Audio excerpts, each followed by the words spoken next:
यह बात उस समय की है जब मेरी पत्नी से मेरी थोड़ी अनबन चल रही थी, तो हमारे बीच शायद 20-25 दिनों से वह कुछ नहीं हुआ था। मुझे अपने रिश्तेदार के यहाँ जाना पड़ा था।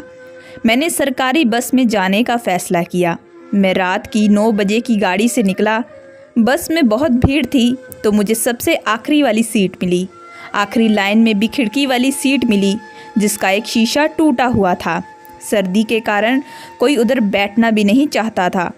गाड़ी पूरी भर गई थी।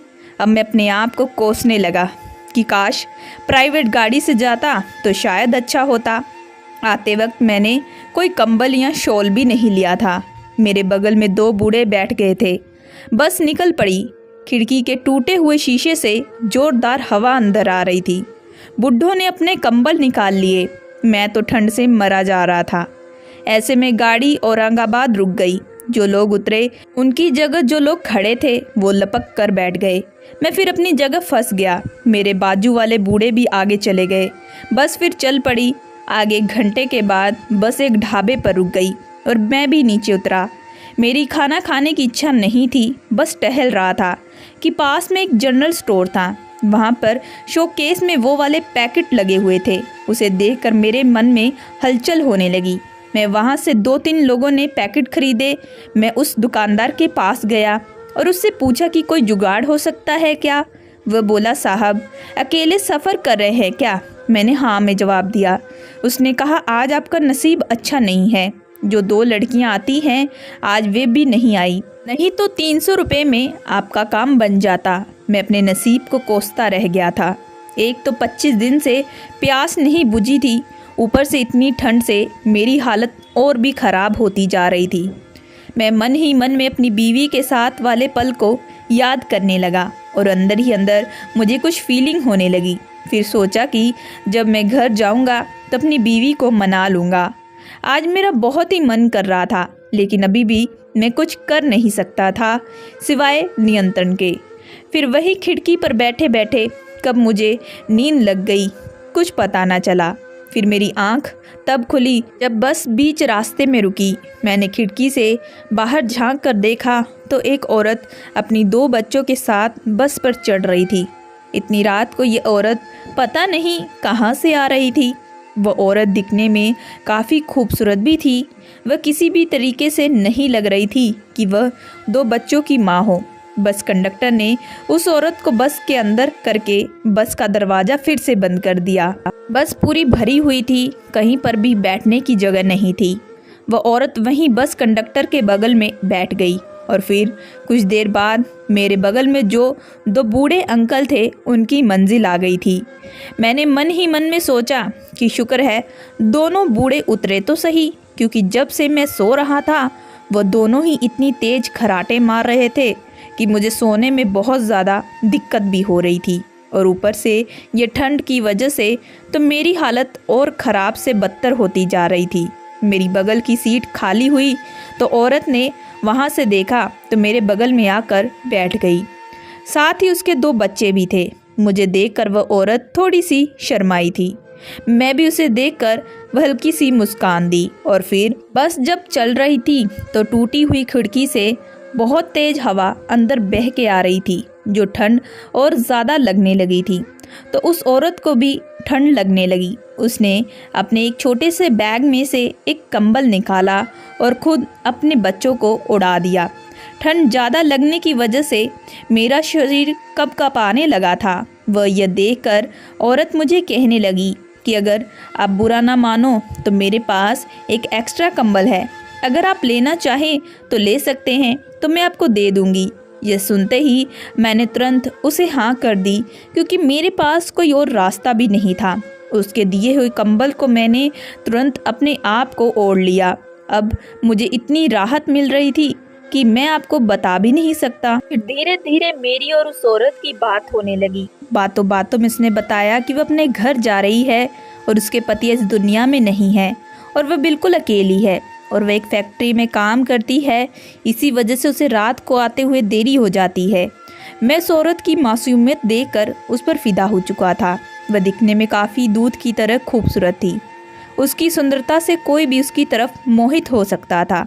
बस बहुत तेज़ चल रही थी और जब बस अचानक ही रुकी तो वो औरत मेरे सीने से आ लगी। मेरे करीब इतने आते हुए देख वो थोड़ी शर्मा गई। मैं भी अंदर ही अंदर बहुत शर्मा रहा था। मेरा दिल अब अंदर ही अंदर मचलने लगा था। एक तो 20-25 दिन से मेरी बीवी से वह सब किए हुए थे, लेकिन मैं खुद पर बहुत काबू किया हुआ था। औरत फिर अपनी जगह पर जाकर अच्छे से बैठ गई। फिर जब बस चलने लगी तो धीरे धीरे हमारे दोनों की बाजू की कोनी एक दूसरे के साथ टकराने लगी थी। उसके बच्चे खूब अच्छे से सो रहे थे। पूरी बस के लोग इतनी ठंड में सो रहे थे, या तो कुछ लोग जाग कर मोबाइल में बातें कर रहे थे। मेरी बस की लास्ट सीट थी, तो इस वजह से कोई भी हम लोगों की तरफ बिल्कुल भी ध्यान नहीं दे पा रहा था। मैंने चादर ओढ़ी हुई थी और फिर सोने का नाटक करने लगा। धीरे धीरे जैसे बस चल रही थी, हम लोग एक दूसरे के शरीर के साथ टकरा रहे। कभी कभी उसकी बाजू की कोनी मेरी कोनी पर लगती तो कभी मेरा हाथ उसके जिस्म पर लगता। और खुश तो मैं इस वजह से हो गया कि जब मेरा हाथ उसके वहाँ पर लगता तो वह मुझे बिल्कुल भी कुछ ना कहती, बल्कि और शर्माने भी लगती। अब मैं उसकी तरफ से इशारा भी समझ गया था। हम दोनों ने बस का सफ़र कुछ यूं ही किया।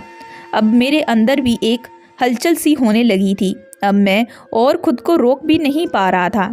अब मैंने कंबल से अब उसका हाथ पकड़ लिया। जब मैं उसका हाथ पकड़ा तो वह मुझे तब भी कुछ ना बोली।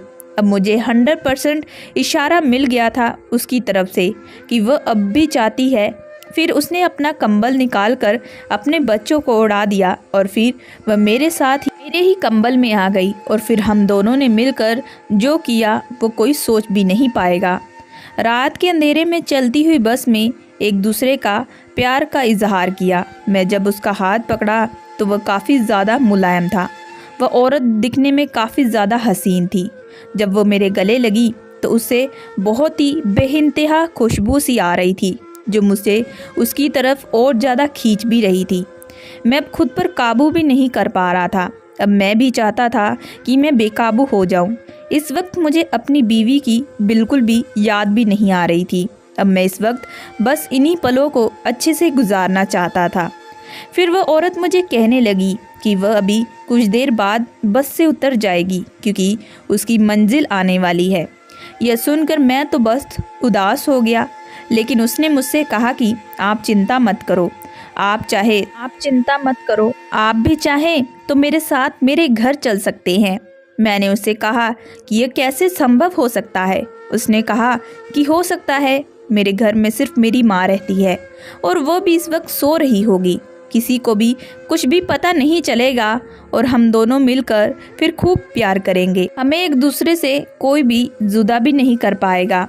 जब उसके मुंह से प्यार का शब्द सुनकर मैं तो दीवाना सा हो उठा था। मैं तो अंदर ही अंदर बौखला गया था। मैं तो बस कैसे भी करके अब सब कुछ करना चाहता था, क्योंकि एक तो वह बहुत ही हसीन और खूबसूरत थी और उसके जिस्म से इतनी बेइंतहा खुशबू थी जो मुझे उसकी तरफ खींचती ही जा रही थी। मुझे अब खुद पर बिल्कुल भी काबू नहीं रहा था और मैं भी उसे कह दिया कि मैं भी उसके साथ बस से यहीं उतर जाऊंगा। मेरा जिस्म अब अंदर ही अंदर बहुत टाइट हो गया था। अब मैं भी वह सब चाहता था जो वह चाहती थी।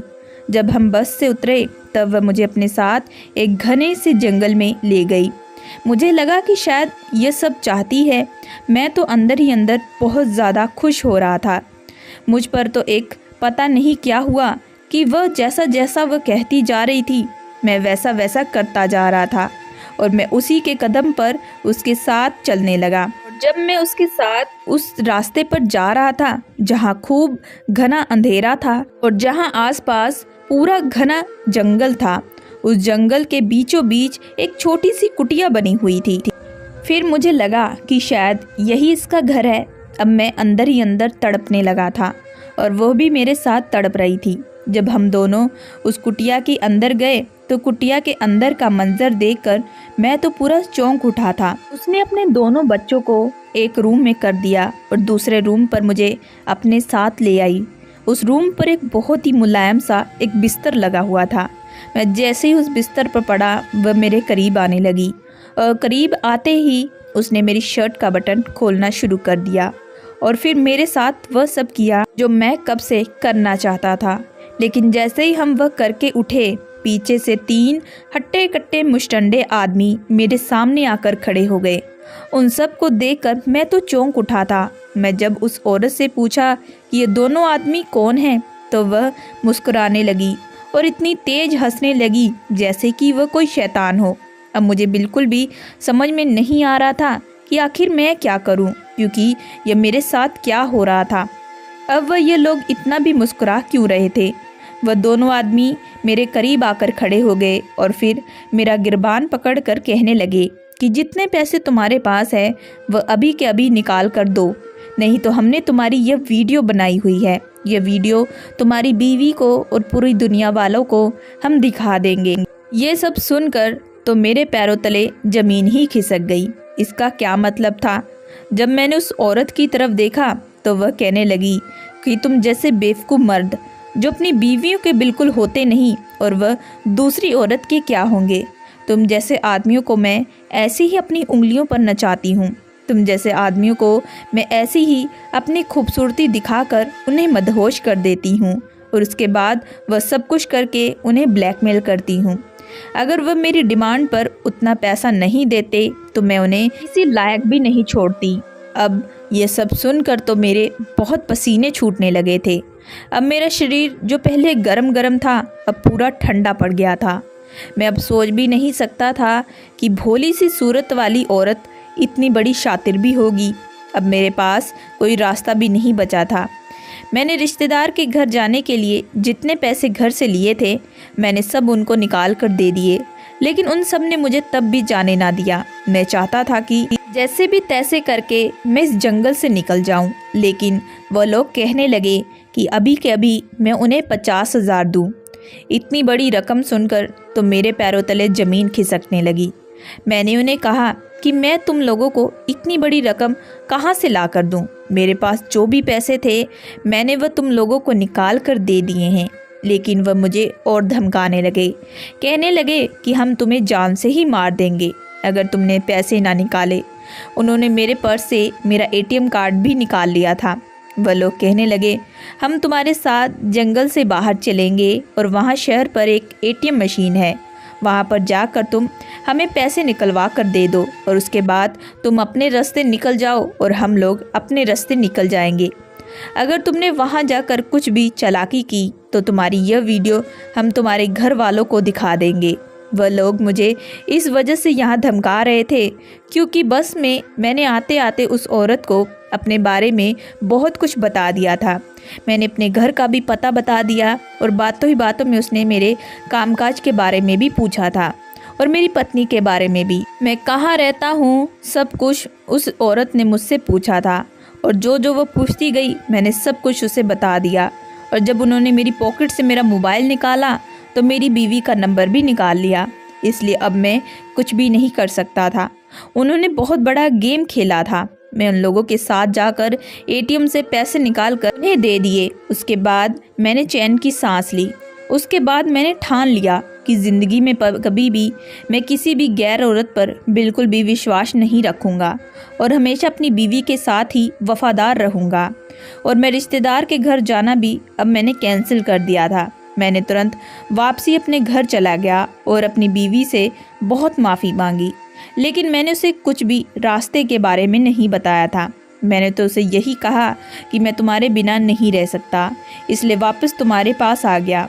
वह यह सब सुनकर बहुत मुस्कुराई और मेरे वह सीने से लग गई।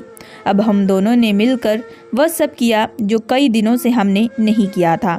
तो दोस्तों, इस कहानी से हमें यही सीख मिलती है कि हमें कभी भी गलत राह की तरफ नहीं चलना चाहिए, नहीं तो नुकसान खुद का ही होगा। दोस्तों, आशा करती हूँ कि आप लोगों को ये कहानी पसंद आई होगी। अगर आप लोगों को ये कहानी पसंद आई है तो हमारे चैनल को लाइक एंड सब्सक्राइब जरूर करिएगा एंड बेल आइकन का बटन जरूर दबाइएगा।